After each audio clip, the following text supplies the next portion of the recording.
혹시 누군가의 표정이나 말투 하나 때문에 온종일 마음이 쓰였던 경험 있으신가요?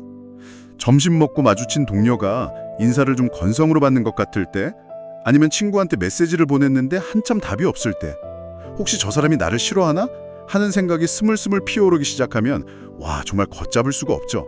아, 그 생각 정말 강력하죠. 한번 시작되면 꼬리에 꼬리를 물고 막 온갖 시나리오를 만들어내잖아요. 맞아요. 내가 지난번에 했던 그 농담이 무례했나? 사실은 나만 빼고 다들 친한 거 아닐까? 뭐 이런 거요. 그렇죠. 머리로는 아니라고 생각하면서도 마음은 이미 지옥에 가 있는 상태가 되고요. 네, 맞아요. 바로 그 감정, 그 끈질긴 불안감에 대해 오늘 저희가 좀 깊이 파고들어 보려고 합니다. 저희가 살펴볼 자료들에 따르면 당신이 느끼는 그 감정의 99%는 사실이 아닐 가능성이 높다고 해요. 네, 99%라는 수치가 아주 흥미롭죠. 오늘 이 자료들을 함께 뜯어보고 나면 왜 우리 뇌가 자꾸만 그런 함정에 빠지는지, 그리고 그 생각의 소용돌이에서 어떻게 빠져나올 수 있는지에 대한 아주 명확한 실마리를 얻게 되실 겁니다. 자, 그럼 한번 시작해 볼까요? 좋습니다. 자료에서 가장 먼저 그리고 가장 강하게 이야기하는 지점이 바로 이거예요.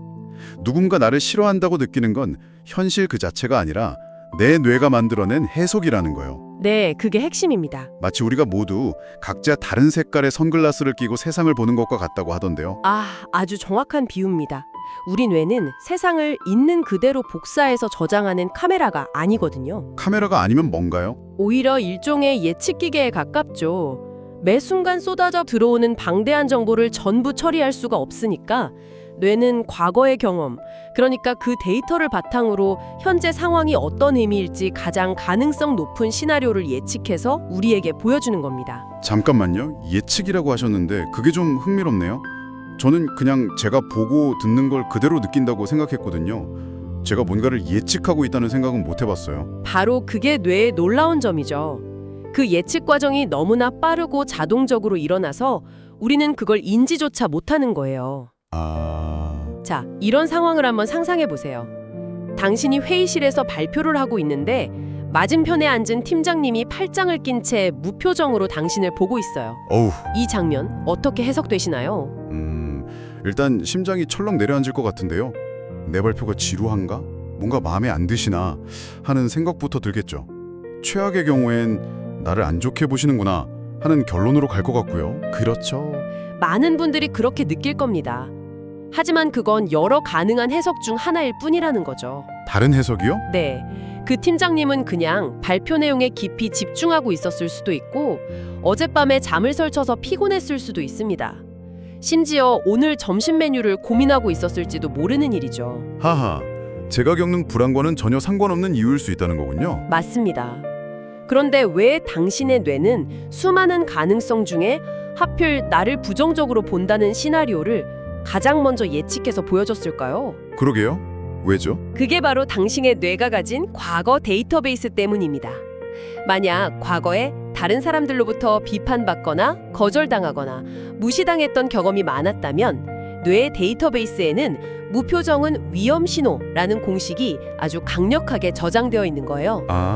그래서 현재의 무표정을 보자마자 과거의 데이터를 기반으로 위험해, 또 비판받을지 몰라 라는 예측을 자동으로 생성해내는 거죠. 그러니까 이게 제 성격이 유별나게 예민하거나 소심해서가 아니라 제 뇌가 과거의 상처로부터 저를 보호하기 위해 학습한 일종의 방어기제 같은 거군요. 네, 맞습니다. 이건 예전에 너를 아프게 했던 상황과 비슷해 하고 알려주는 경보음처럼요. 네, 바로 그 지점입니다. 사람들이 날 싫어해라는 느낌은 현재 상황에 대한 객관적인 평가라기보다는 뭐랄까, 과거의 옷을 입은 현재를 보고 있는 것에 가깝습니다. 과거의 옷을 입은 현재라. 네, 과거에 상처 입은 당신이 현재의 당신에게 보내는 경고 메시지인 셈이죠.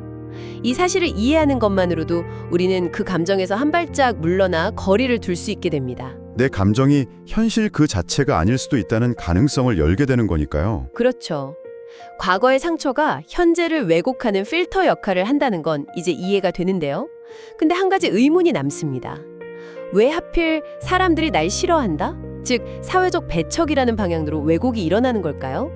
뇌가 굳이 그렇게까지 부정적인 시나리오에 집착하는 특별한 이유가 있나요? 아주 중요한 질문입니다. 그 답은 인류의 오랜 역사, 그러니까 진화의 과정 속에 숨어 있습니다. 수십만 년 전 우리의 조상들이 살던 원시 시대를 한번 떠올려 보죠. 네. 당시 인류에게 가장 치명적인 위협이 뭐였을까요? 맹수나 굶주림이었을까요? 그런 것들이 아니었을까요? 혼자서는 사냥도 힘들고 맹수로부터 스스로를 지키기도 어려웠을 테니까요. 물론 그것들도 큰 위협이었죠.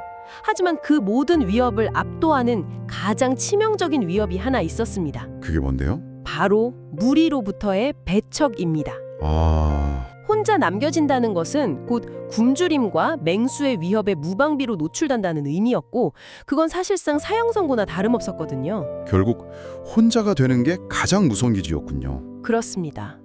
그래서 우리 인간의 뇌는 다른 어떤 위협보다도 내가 무리에서 배척당할지 모른다는 사회적 위협 신호에 극도로 민감하게 반응하도록 진화했습니다.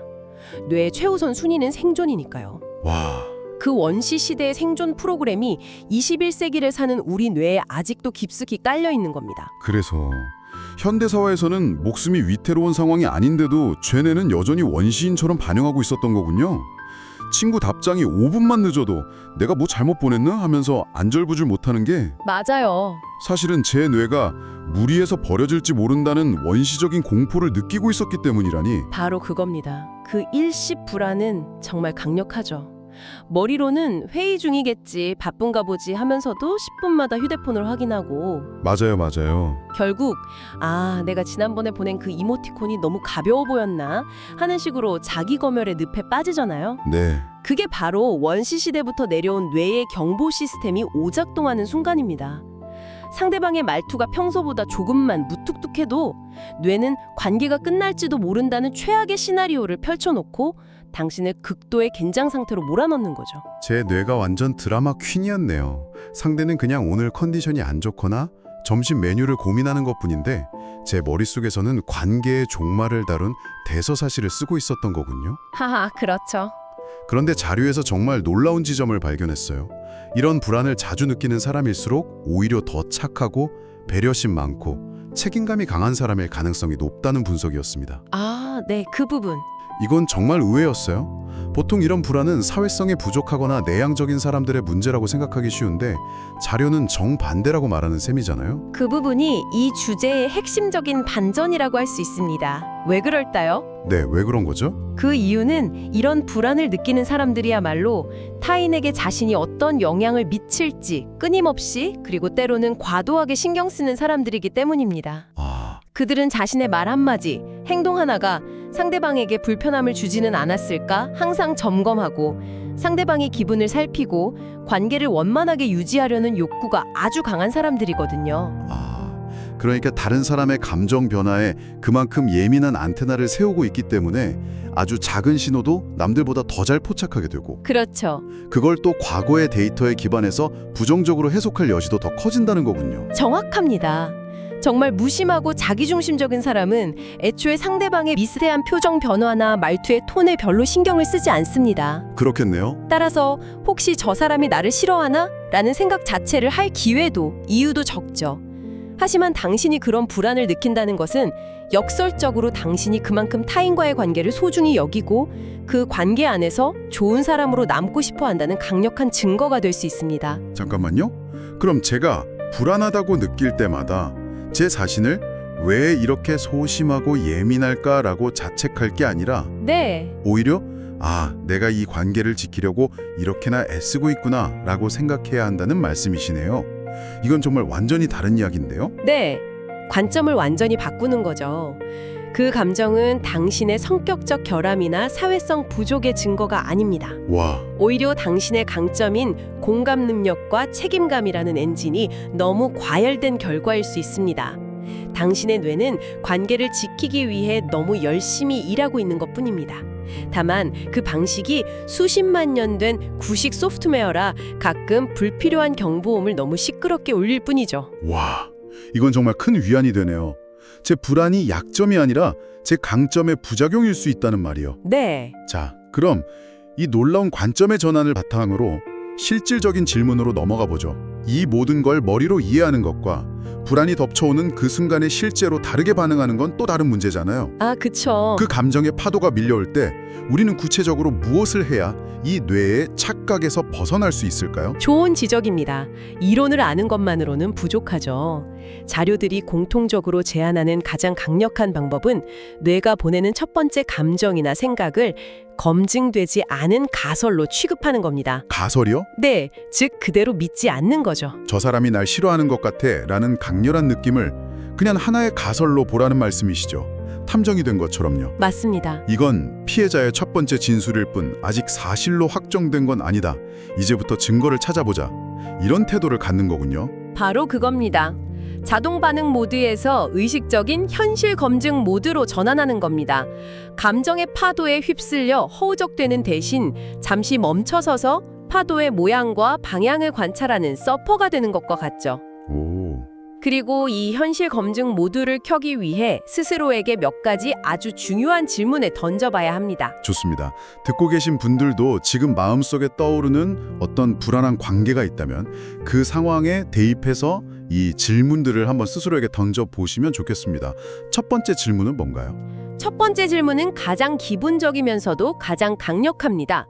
이 감정이 사실이라는 객관적인 증거가 있는가입니다. 객관적인 증거. 네, 상대방이 당신에게 나는 당신이 싫어요 라고 직접 말했나요? 아니면 단지 그의 표정이 어두웠을 뿐인가요? 카톡 답장이 단답형이었던 것이 증거인가요? 아니면 그가 지금 매우 바쁜 상황일 수도 있다는 다른 가능성은 없나요? 감정은 증거가 아닙니다. 사실과 나의 해석을 분리하는 첫 단계죠. 사실과 해석을 분리한다.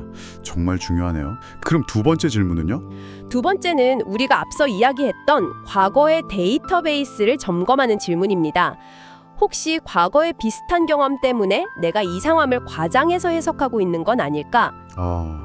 지금의 이 불안함이 정말 오늘의 이 사람에게서 온 것인지 아니면 10년 전 나를 따돌렸던 그 친구에게서 받은 상처의 메아리인지 구분해 보는 겁니다. 많은 경우 우리는 현재 사람에게서 과거의 유령을 보고 있다는 걸 깨닫게 됩니다. 그럴 수 있겠네요. 현재 동료에게서 저를 인정해주지 않았던 아버지의 모습을 겨쳐 보고 있었을 수도 있고요. 세 번째 질문도 궁금합니다. 세 번째 질문은 나 중심의 세계에서 벗어나게 해주는 질문입니다. 이 상황을 설명할 수 있는 다른 가능한 이야기는 없을까?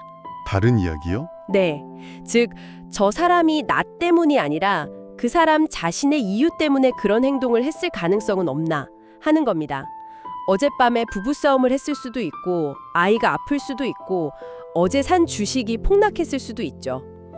세상의 모든 일이 나를 중심으로 돌아가는 것은 아니라는 아주 단순하지만 자주 잊어버리는 사실을 상기시켜주는 질문입니다. 마지막 질문은 뭔가요? 마지막은 외부가 아닌 나 자신의 상태를 점검하는 질문입니다. 혹시 지금 내 마음 상태가 유난히 취약해서 모든 것이 더 부정적으로 보이는 건 아닐까? 내 상태. 네. 내가 잠을 못 잤거나 식사를 걸렀거나 다른 일로 스트레스를 많이 받은 상태라면 평소라면 대수롭지 않게 넘겼을 사소한 일도 훨씬 더 크고 위협적으로 느껴지기 마련입니다. 내 컨디션이 세상의 색깔을 결정한다는 걸 인정하는 거죠. 이렇게 네 가지 질문을 던지는 것만으로도 정말 많은 것이 바뀔 것 같네요. 감정에 빠져 호적되는 대신 한 걸음 떨어져서 상황을 분석하는 탐정의 시각을 갖게 되니까요. 그렇습니다.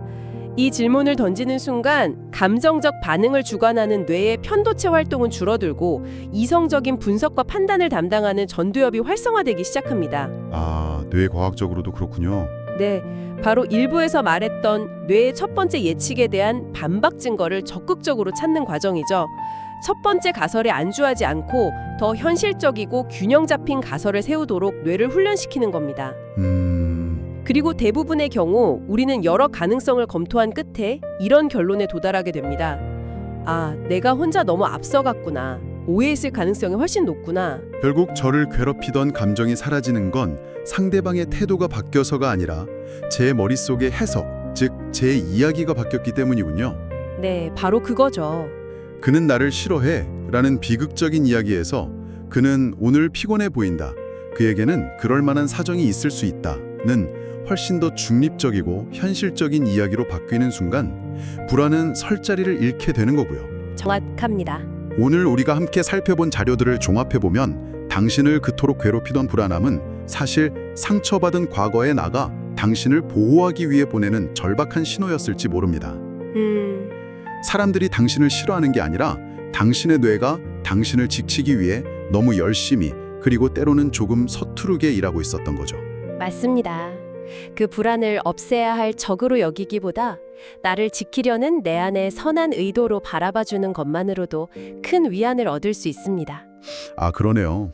경보가 울릴 때마다 놀라서 허둥대는 대신 괜찮아, 지금은 그때처럼 위험하지 않아, 그래도 알려줘서 고마워 하고 내 안의 경비원을 다독여줄 수 있게 되는 거죠. 정말 따뜻하고 힘이 되는 관점이네요. 오늘 탐구는 여기서 마무리하지만 마지막으로 우리가 함께 생각해 볼 만한 질문이 하나 더 남아 있는 것 같습니다. 네, 오늘 나눈 이야기를 바탕으로 당신이 한 걸음 더 나아가기 위한 질문입니다. 만약 당신의 뇌가 과거의 위협으로부터 당신을 보호하는 데 너무 많은 에너지를 집중하느라 혹시 현재 당신 눈앞에 있는 새로운 관계의 가능성이나 긍정적인 기회를 놓치게 만들고 있지는 않을까요? 어쩌면 당신이 나를 싫어할 거야 라고 걱정하는 바로 그 사람도 속으로는 당신이 자신을 어떻게 생각할지 똑같이 불안해하고 있을지도 모릅니다.